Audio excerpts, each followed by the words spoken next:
امریکی حملے آبنۂ ہرمز کی مکمل بحالی میں رکاوٹ ہیں۔ امریکہ جنگ بندی معاہدے کی پاسداری کرے۔ ایرانی وزیر خارجہ عباس عراقچی کی بغداد میں ایرانی ہم منصب فواد حسین کے ساتھ مشترکہ نیوز کانفرنس۔ عباس عراقچی نے کہا، آبنۂ ہرمز پر ہمارا کنٹرول ہے، رکاوٹیں دور ہونے کے بعد صورتحال معمول پر آ جائے گی۔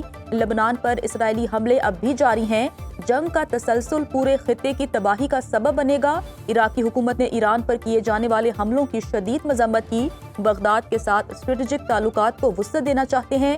عراقی وزیر خارجہ نے کہا، تہران سے تعلقات کی بنیاد پر اسٹریٹجک تعاون جاری ہے۔ ایران اور امریکہ کے درمیان مفاہمتی یادداشت مثبت اقدام ہے۔ ایرانی وزیر خارجہ سے مثبت بات چیت ہوئی۔ آبنۂ ہرمز کے اطراف اب بھی جھڑپیں جاری ہیں۔ خطے کو محفوظ بنانے کے لیے تمام ممالک کو کردار ادا کرنا ہوگا۔ جنگ پورے خطے کے لیے نقصان دہ ہے، اسے اب ختم ہونا چاہیے۔ امریکہ کا ایران پر ایک اور حملہ۔ امریکی سینٹرل کمانڈ کے مطابق ایران کے مواصلاتی مراکز، فضائی دفاعی تنصیبات، ڈرون ذخیرہ گاہوں اور بارودی سرنگیں بچھانے کی صلاحیت سے متعلق اہداف کو نشانہ بنایا۔ صدر ٹرمپ کی ہدایت پر تجارتی جہاز پر حملے کے جواب میں ایران کے 10 فوجی اہداف پر فضائی کارروائی کی گئی۔ ایرانی سرکاری میڈیا نے تصدیق کرتے ہوئے کہا، قشم جزیرے میں ایک گاؤں کو میزائلوں سے نشانہ بنایا گیا۔ امریکی سینٹرل کمانڈ نے ایرانی اہداف پر حملے کی ویڈیو جاری کر دی۔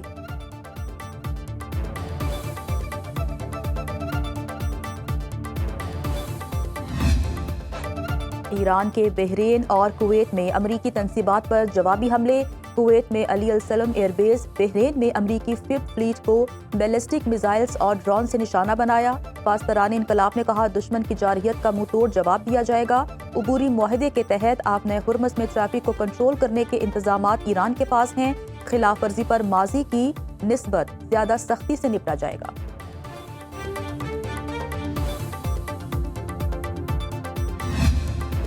بحرین کا ایرانی ڈرونز اور میزائل روک کر تباہ کرنے کا دعویٰ۔ بحرینی فوج نے بیان جاری کیا، فضائی دفاعی نظام نے ایرانی حملوں میں استعمال پروجیکٹائلز کو روک کر تباہ کر دیا۔ بحرینی فوج چوکس ہے اور کسی بھی خطرے سے نمٹنے کے لیے تیار ہے۔ بحرین کا سلامتی کونسل سے ہنگامی اجلاس بلانے کا مطالبہ۔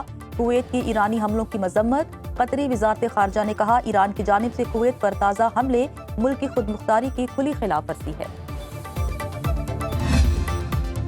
امریکی فوج نے جنگ بندی معاہدے کی خلاف ورزی پر ایران کو نشانہ بنایا۔ ضرورت پڑی تو فوجی کارروائی مکمل کی جائے گی۔ ٹرمپ کی ایران کے خلاف سخت فوجی کارروائی کی وارننگ۔ امریکی صدر نے کہا، ایران کے میزائل اور ڈرون ذخائر، ساحلی ریڈار تنصیبات اور دیگر فوجی اہداف کو نشانہ بنایا۔ ایسا وقت آ سکتا ہے جب ہمارے لیے مزید تحمل کا مظاہرہ کرنا ممکن نہ رہے۔ ممکن ہے ہمیں وہ فوجی کارروائی مکمل کرنی پڑے جس کا ہم نے کامیابی سے آغاز کیا تھا۔ ایسا ہوا تو ایران کا وجود باقی نہیں رہے گا۔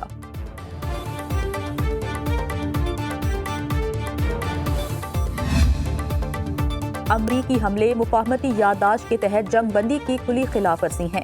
عہد شکنی امریکی حکومت کی پالیسی کا حصہ بن چکی ہے۔ ایرانی وزارت خارجہ نے امریکی حملوں کو بہیمانہ قرار دیا۔ ترجمان کے مطابق امریکی حکومت کے اقدامات اس بات کا ثبوت ہیں وہ اپنے وعدوں اور بین الاقوامی ذمہ داریوں کی کوئی قدر نہیں کرتی۔ ایران امریکی فوجی جارحیت کے خلاف اپنی قومی خود مختاری، علاقائی سالمیت اور قومی مفادات کے دفاع کے لیے ہر ممکن اقدام کرے گا۔ ایرانی سپریم لیڈر مجتبیٰ خامنئی کے مشیر محسن رضائی کہتے ہیں، امریکی حملوں کا جواب فوری اور فیصلہ کن انداز میں دیا جائے گا۔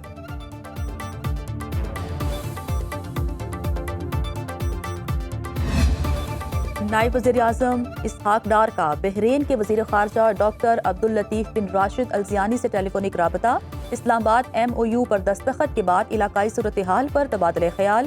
ترجمان دفتر خارجہ کے مطابق بحرینی وزیر خارجہ کی اسلام آباد MOU پر دستخط کی اسحاق ڈار کو مبارکباد۔ ڈاکٹر عبداللطیف بن راشد الزیانی نے علاقائی امن و استحکام کے لیے پاکستان کے تعمیری کردار کو سراہا۔ بحرینی وزیر خارجہ کا جلد پاکستان کا دورہ کرنے کا اعلان۔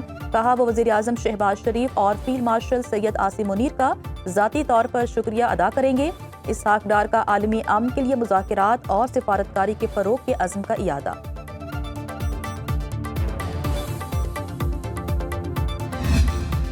مشرق وسطیٰ میں سفارتی سرگرمیوں میں تیزی۔ قطری وزیر اعظم محمد بن عبد الرحمن اور سعودی وزیر خارجہ فیصل بن فرحان کے درمیان ٹیلی فونک رابطہ۔ قطری حکومت کے جاری کردہ بیان کے مطابق خطے کی تازہ ترین صورتحال اور امن و استحکام کے لیے جاری سفارتی کاوشوں پر تبادلہ خیال، امریکہ ایران مفاہمتی یادداشت کے بعد کی صورتحال اور سیکورٹی معاملات کا جائزہ لیا۔ دونوں رہنماؤں کا کشیدگی میں کمی پر زور، سفارتی ذرائع سے مسائل کے حل کے لیے تعاون جاری رکھنے پر اتفاق۔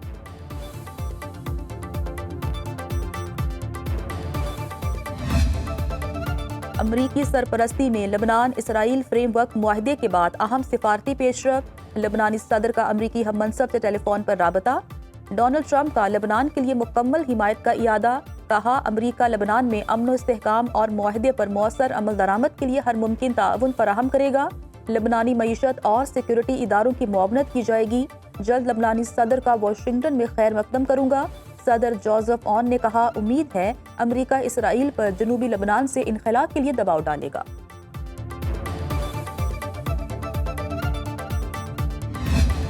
پاکستان رینجرز سندھ کے کیمپ پر بھارتی پراکسی جماعت الاحرار کے خوارج کا حملہ ناکام، 3 خارجی ہلاک، افغان دہشت گرد زخمی حالت میں گرفتار، ISPR کے مطابق دہشت گردوں سے فائرنگ کے تبادلے میں 3 جوان شہید 4 زخمی، حملہ آوروں نے مین گیٹ پر دھماکے کے بعد حفاظتی حصار توڑنے کی کوشش کی، رینجرز کے دستوں نے مستعدی سے حملہ ناکام بنا دیا، علاقے میں ممکنہ دہشت گردوں کے خاتمے کے لیے sanitisation operation, field marshal Syed Asim Munir کا شہید جوانوں کے اہل خانہ سے تعزیت کا اظہار، صدر پاکستان آصف زرداری کا شہید جوانوں کو خراج عقیدت، کہا قوم دہشت گردی کے خلاف اپنی سیکورٹی فورسز کے شانہ بشانہ کھڑی ہے، بہادر جوانوں کی قربانیوں کو کبھی فراموش نہیں کریں گے، وزیر اعظم شہباز شریف نے کہا دہشت گردی کے ہر فتنے کا پوری قوت سے خاتمہ کیا جائے گا، وطن پر اپنی جان نچھاور کرنے والے شہداء کو پوری قوم کا سلام، وزیر اعلیٰ سندھ مراد علی شاہ اور وفاقی وزیر داخلہ محسن نقوی کی بھارتی پراکسی دہشت گردوں کے حملے کی پرزور مذمت۔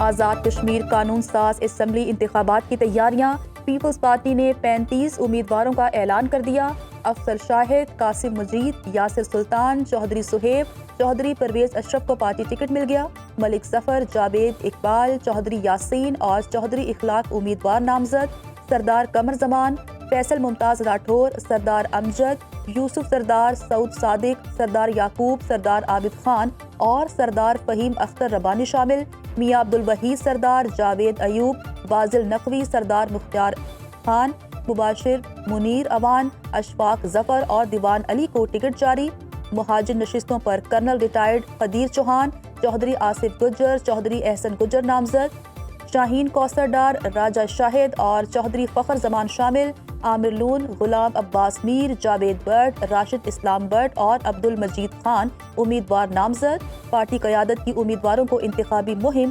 بھرپور انداز میں چلانے کی ہدایت۔ تحریک انصاف نے آزاد کشمیر عام انتخابات کی تیاریاں مکمل کر لیں، 33 نشستوں کی ٹکٹ جاری کرنے کے لیے پارلیمانی بورڈ کی سفارشات موصول ہو گئی، چیئرمین تحریک انصاف بیرسٹر گوہر کا ایکس پر بیان، کہا صدر تحریک انصاف AJK کا خط موصول ہو گیا، ٹکٹوں سے محروم امیدوار 29 جون تک اپیلیں جمع کرا سکتے ہیں، تحریک انصاف آزاد کشمیر ایپلیٹ بورڈ تمام اپیلوں پر فیصلہ کرے گا، تحریک انصاف کے امیدواروں کی حتمی فہرست 2 جولائی کو جاری کی جائے گی۔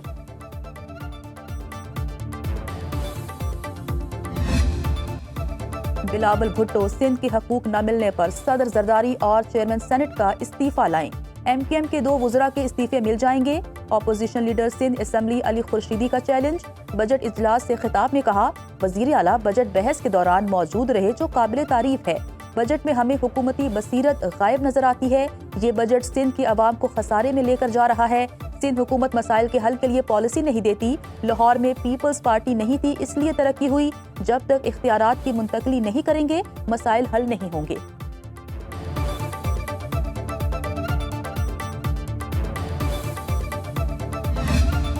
ایران سے سستا تیل اور گیس خریدنے پر غور کر رہے ہیں، پیٹرول کی قیمت میں 160 روپے تک کمی عوام تک منتقل کر چکے ہیں، وفاقی وزیر پیٹرولیم علی پرویز ملک کی میڈیا سے گفتگو، کہا عالمی منڈی میں پچھلے ہفتے جتنی قیمت کم ہوئی اس سے بڑھ کر ریلیف دیا، تیل کی قیمتیں ابھی جنگ سے پہلے والی سطح پر نہیں آئیں، کچھ عناصر پیٹرولیم مصنوعات کی قیمتوں پر لوگوں کو گمراہ کر رہے ہیں، عالمی سطح پر کیے گئے معاہدوں پر رہتے ہوئے آگے چلیں گے، اپریل میں ڈیزل کی قیمت 520 روپے پر جا پہنچی تھی، عوام تکلیف میں ہیں لیکن گمراہ کن پروپیگنڈا رد کرنا چاہیے۔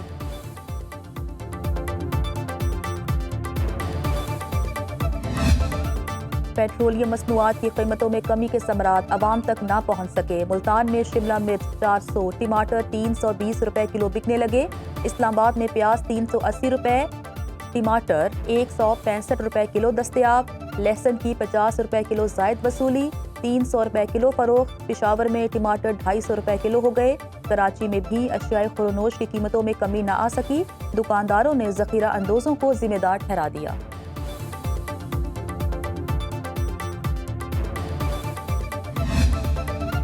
پیٹرول سستا ہونے کے باوجود ایل پی جی مہنگی فروخت، سرکاری قیمت 309 روپے کلو، مارکیٹ میں 500 میں فروخت۔ دکانداروں کا کہنا ہے ایل پی جی ہمیں سرکاری قیمت میں نہیں ملتی، حکومت ہمیں سرکاری نرخوں پر دستیابی یقینی بنائے، ہم بھی سستی بیچیں گے۔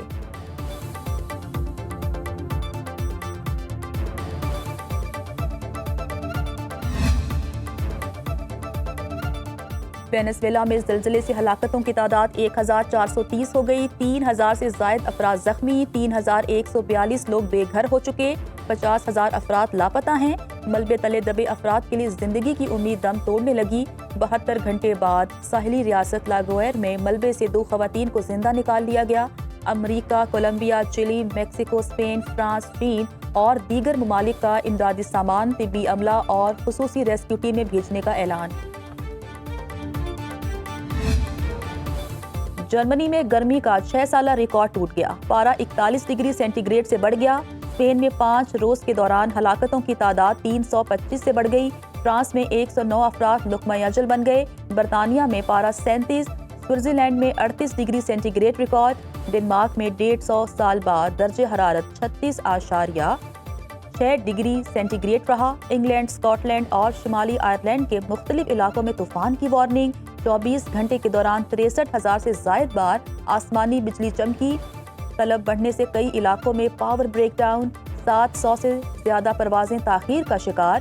ریلوے سروسز بھی متاثر۔ فرانس، جرمنی، اٹلی سمیت کئی یورپی ممالک میں سیاحتی مقامات بند۔